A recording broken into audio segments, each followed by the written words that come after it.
It's crazy when you go back and listen to the oldest Shoreline stuff before you guys really like found your sound and you guys were all on Suicide Boys beats and shit. Yeah. That's Like wild. 36 Mafia type shit. Yeah, exactly. I was just in the studio with DJ Paul the other day. Oh, really? How'd you guys connect? He's been with us since we came out. I think because he always knew like the influence he had on us. So like my first show in Memphis, he put up like. Really? That's dope. He's Yeah, been with us since the beginning. he's like a real hip hop Yeah. student still to this day. Like I'll still see him at random events and shit. Yeah, I did my verse, and we've known each other for years since like we came out. And a few weeks ago was our first session, and I dropped the verse, and he was so excited. He was Really? like, "Yeah, I seen it in his face." He's like, "Yeah, that's a hard ass verse." Do you still not punch in? Really? Sometimes no. The last two projects I was punching in, but this one, okay. I did my project. It was no punching in really, and then we just completed the Shoreline Mafia album, Right. the new Shoreline album. Because Phoenix has never really punched in either, right? No, he does now. He be punching. Okay, because he didn't used to. That was one thing I was shocked by going to the studio with you guys back in the day. Is like, oh shit, they just write their verse and just go in there and just do it one take. But no, he be punching in a lot. Okay, you feel like which one works better for you? Writing for sure. Really? For sure.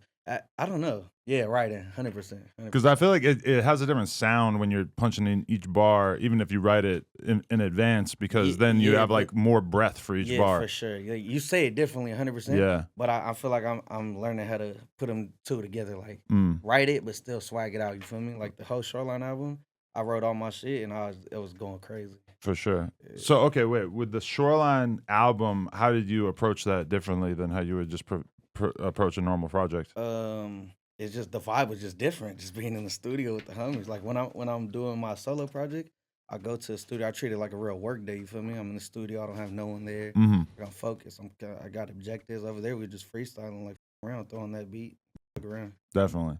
Because from an outsider looking in, it felt like less pressure and more fun. Because from an outsider looking in, I felt like you and Phoenix patched it up at a certain point, but it was mostly like from a business standpoint. Do you feel like as time's gone by, you guys have become more like friends like the old days? Yeah, I feel like it wasn't really business because, I mean, we didn't even leave off like on a bad friendship. It was just like we just hadn't hung out, you feel me? So it's like reuniting, hanging out, and it's just like, oh yeah, we missed this shit, you feel me? Right. Yeah, because some of the wildest studio sessions I ever seen in my life were definitely old Shoreline Mafia sessions. Like I would go into that shit. I remember walking into one, and it was a whole extremely wide variety of different lean pints on the table, like 10 pounds. I don't know what was about to happen with the 10 pounds. For sure, they weren't all getting smoked right there. You got like a fool getting tattooed right over here, a dude getting his hair cut right over here. It'd be like 20 dudes stuffed in there, and then still somehow you guys wrote some of the biggest songs of your career in that environment. No, for sure. Now I can't do that no more. It's like I get too distracted. That's why I be really treating it like work. But definitely working with Phoenix is a whole different ball game than working by myself. Because I feel like he's still living a little bit more of that crazy lifestyle than you were. Yeah, a little bit. True or false? A little bit. Yeah? For sure. Okay. I'm just like too focused because it's like back in the old days, like even when we were doing Shoreline, like I was just like, nah, this got to get done, this got to get done, this got to get done. You feel me? Definitely. Yeah, but then I also feed a lot off of his energy. Like he got that wild energy, right? So it bring me back to like my old shit. That's why I feel like the Shoreline shit sounds so fire. Right.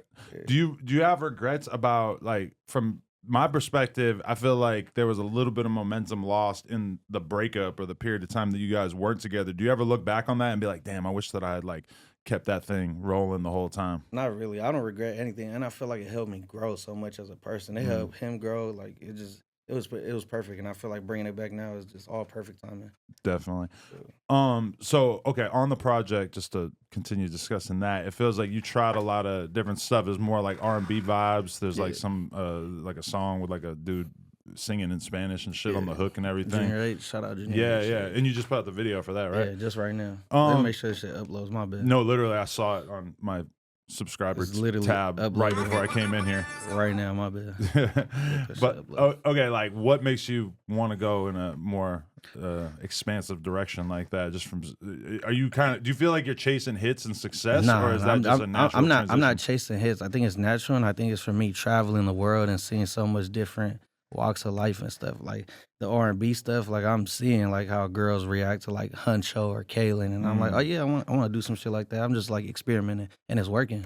Definitely, it's working a lot. Yeah, for sure. That's one thing. Like I've been talking to Ray J recently, and like when we're talking about R&B shit versus like street type music, to him you could tell that he just considers the street type stuff of just like a very like it's just kind of immature in comparison because he knows how much more success you could potentially have with shit that could really hit the And radio like and as you shit. get older, you see that like the rest of the world it doesn't listen to that Mm. type of shit. Like that's why a lot of rap doesn't do as well as you think it does. Mhm. And I mean, so much of the street stuff is just kind of like designed to only appeal to people who understand the references and what you're talking about like that. Yeah, Yeah, for sure. Like but a girl not gonna understand anything I fucking say in a song. right, definitely. But if I say it in like cute terms and on the R&B beat, she's gonna be like, oh yeah, I get it. Yeah.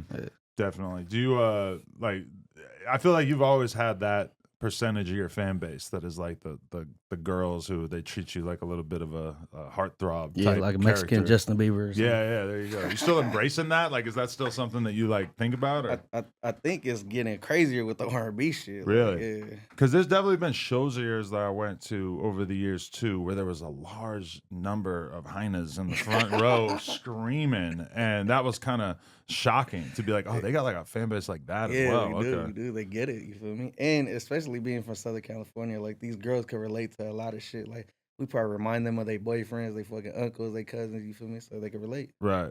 Reflecting on why Shoreline made such a splash when you guys came out, though, what do you think it was? Because like, you just kind of presented a different energy. I think it was the fact that so many kids looked at us and all our homies are different ethnic groups, and they're like, "Yo, I could like that could be me." You feel me?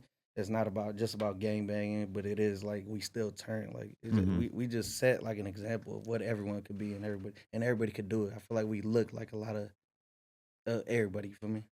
Definitely. Yeah, because it's like I have conversations with dudes now where I realize how big that divide is between like Chicano culture and like what a lot of people would kind of characterize as more like black culture, and it is always kind of controversial. Like people just kind of look at that a certain way, and I feel like you sort of very much ushered in that archetype of just being like a young Mexican dude in LA who is With everybody. who everybody and is like very much involved with a lot of different scenes, from the graffiti shit to the rapping shit. When you look at that, that were might you be, even conscious of that? Yeah, for sure. That might be another reason why everyone could relate and fuck with it, because it's like I appeal to every different type of person.